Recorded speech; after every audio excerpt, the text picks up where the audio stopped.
Hello everyone and welcome to another video. Now we never got a desktop version of the RTX 2050, but there are plenty of gaming laptops out there that feature this GPU and you don't have to spend a ton of money to get one. I paid £350, roughly $470 for this ASUS TUF Gaming A15. It features a Ryzen 5 7535HS 6-core processor with 12 threads, 16 gigs of 4800MHz DDR5, a 512GB SSD, and of course Nvidia's entry-level 2050. I had no idea what this thing would be capable of, but with just 4 gigs of GDDR6 and a 64-bit bus width, it's safe to say I wasn't expecting miracles. So what's it like gaming with the RTX 2050 in 2025? Well, first of all, let me talk about this laptop as a whole. It's been a pleasure to use actually. The machine has been really snappy and even under heavy load it remains surprisingly quiet. The fan is audible only when doing something particularly CPU intensive like gaming or editing, but I tested a blower style RTX 2080 Ti last week and compared to that, the fan in this thing was almost pleasant to listen to. When using it casually, everyday usage, general stuff, just browsing the web, watching videos, it's going to be pretty much silent. Now of course, for the best performance, the A15 was plugged in during today's testing, so let's get into it and see how this thing handles itself when it comes to running games. Now the Ryzen 5 inside this thing will heat up to 93 degrees almost instantaneously within this machine, but it doesn't seem to impact the clock speeds that much, and the RTX 2050 is the limiting factor most of the time. We'll start with Borderlands 4 here, and having said that, you will see cases whereby the CPU hits 95 to 100% utilization. I think an 8-core CPU is suggested for this one.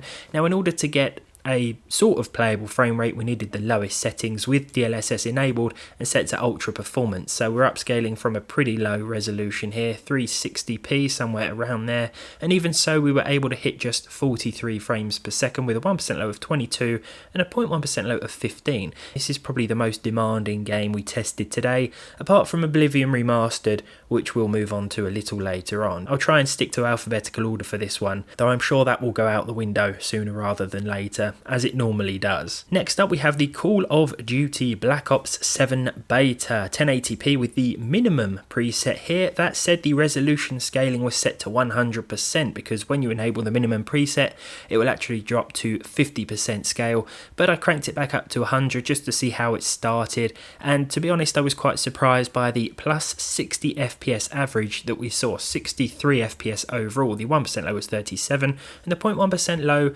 was 32, so honestly not that bad, but I didn't expect a bad result from Call of Duty because these games always run quite well when you turn the settings down. There's a ton of upscaling options as well if you want to try and increase that frame rate a little bit more, but here for the most part it seemed more than playable on the RTX 2050 even with just 4 gigs of VRAM. This was my first game as well, so I was making a right mess of it. Nothing out of the ordinary though. Counter-Strike 2 up next, 1080p with the lowest settings. I think a game like this, an online first person, quick sort of paced shooter, you're going to want the lowest settings in order to try and hit as many frames as possible. It's fine if you've got a higher end system that even with the higher ultra settings you're going to be getting hundreds of frames per second, but with something like this your best bet is to just stick it on low and then see what happens. 150 frames per second I think was a pretty decent result here. This machine actually has a 144Hz 1080p display, so this felt very smooth to play on this setup. There were a few dips and drops here and there, and the performance will vary depending on the map of course. 150 overall, a 1% low of 63 and a 0.1% low of 46. I think these percentile lows represent the occasional dips and drops that I was talking about. I'm pretty happy with the power consumption too. I mean, we're looking at 35 watts, less than 40 watts anyway for the 7535HS, and when it comes to the RTX 2050, same thing. Now to my surprise, Cyberpunk 2077 was playable with ray tracing enabled. Of course, this being an RTX card, we can enable ray tracing, but I just wouldn't recommend it because in order to run with RT Ultra here, so basically all the fancy effects enabled, we are going to need DLSS Ultra performance. I feel the best way to play Cyberpunk 2077 on the RTX 2050 is with the low preset, so a few things were kept at medium by default here. I also enabled DLSS. This was the transformer model, so it looks a bit better than the older model here. This was set to balanced mode, and overall we saw an average, annoyingly, of 59. Always annoying when we can't quite hit 60 FPS, but I think if we were to turn everything down to its respective lowest, we'd be able to get that. That said, there will still be dips and drops below 60 FPS. It's not going to be possible to hit this consistently, so I thought we may as well remain with the low preset here. A few things on medium by default with this preset, and then DLSS balanced, which honestly doesn't look too bad at all. And considering the specs here, I think this is certainly a playable experience. I had fun anyway. I was playing for about 20 minutes with no serious complaints. Now, one title whereby we can take advantage of ray tracing presets and still have a decent experience is GTA 5 Enhanced. Now, we can't make use of all of the ray tracing options for a playable frame rate. If we turn things up to the very high RT preset, then the game will turn into a stuttery mess. I think it probably has to do with the VRAM limitation as well, or at least that certainly doesn't help. The VRAM slider thingy limitation bar thing in the graphics menu will just turn red and say, yeah, you know what, mate, that's not a good idea. So with the high RT preset, of course we are missing out on a few ray tracing features here, but we were able to enable this and still see at least 60 frames per second, 63 FPS overall. This was with TAA. Enabling DLAA will cause a drop of about 5 to 10 FPS overall. We do have upscaling options to choose from as well if we wish, but at native 1080p with a high RT preset we saw over 60 FPS, 63 with a 1% low of 48 and a 0.1% low of 46. So it was a decent average, and gameplay was pretty smooth and consistent overall as well on the 2050. Not bad for just 4 gigs of GDDR6. Okay, so Hollow Knight Silksong, I include this because it's really popular at the moment and it's really easy to run, so if you've got a lower end machine then this is ideal, to be honest. The particle quality was set to normal and the blur quality was set to high, the only two settings really in this one, and despite this we saw 370 frames per second, so despite maxing it out, or so-called sort of maxing it out, we still saw at least 300 frames per second. A really fun game actually, and one that's ideal for any of you with lower end desktops or laptops, as you can see here. Not much else to say because there are no complaints with this sort of frame rate.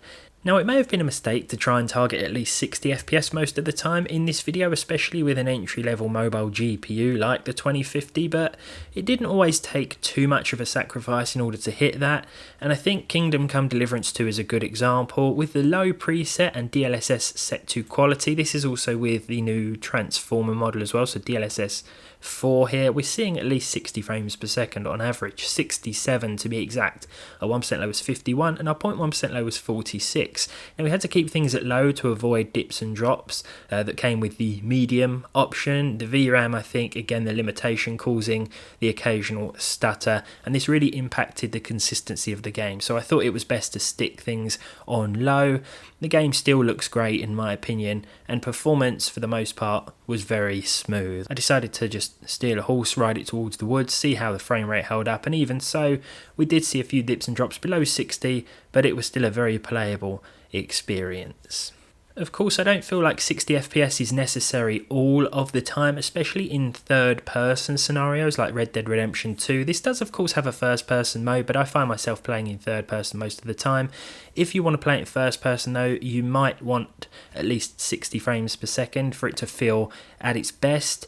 But with the Xbox One X equivalent settings here at 1080p, of course we were averaging 54 FPS, and this to me felt just fine on the 2050. This is coming from someone who's played through this game on the Xbox One X and the PS4 at 30 frames per second, so anything above that for me feels just fine. And the 2050 again, I think did better than I was anticipating here. I was thinking maybe 40, 45 FPS with these settings, so 54 was a nice bonus here. 10 FPS at least higher than what I was anticipating, and the percentile lows weren't bad either. Pretty smooth overall.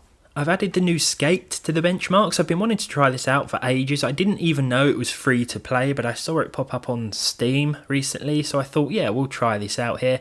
It doesn't quite look how I was expecting, to be honest, but still really fun. having a blast playing this one. Been playing it for a couple of hours. This video would have been out a little bit earlier had I not got distracted and continued to play this all morning, but there we are. I used to play Skate 2 on the Xbox 360, I think it was, all the time, hours at a time, and I have a feeling I'll be doing that with this new one as well. Yeah, it runs just fine on the 2050 laptop GPU here, 86 FPS. If we turn things up to high, we do still see 60 plus FPS as an average, but there will be a lot more dips and drops below this, and there's sort of a consistency problem as well, like more stuttering, frame drops, and I think that has to do, once again, with the VRAM. We will finalise with perhaps our worst result of the day. I did think that honour went to Borderlands 4, but it actually goes to Oblivion Remastered. We do get a warning about the limited VRAM at the start of the game, basically saying, are you sure, because this is going to run terribly if you even attempt to try it. And it wasn't too far wrong. Now, it says something like 6 gigs is the minimum of suggested VRAM, something like that, possibly 8. So yeah, I can see why here with 1080p and the low preset with DLSS Ultra Performance, so rendering up from like 360p or whatever, 24 frames per second isn't really playable. It just seems to eat up all the available VRAM instantaneously, and then the stutters will get worse. But there we are, an RTX 2050 laptop in 2025. Now, performance is going to vary depending on the processor that you have, but if you've got a 2050 inside your laptop, then you're probably going to have a half decent CPU, hopefully something with 6 cores and 12 threads. I think the 16 gigs of RAM is helping as well. I have seen some machines with just 8 gigs of RAM, which just adds another limitation into the mix, to be honest. But overall, there we are. Now, I'd spend this money on a desktop if it was me, try and get the best desktop gaming setup for this sort of cash. But if you're looking for an entry-level gaming laptop, you're probably going to find a lot of 2050 machines. Let me know your thoughts down below. Thank you as always for watching, and hopefully I'll see all of you in the next one.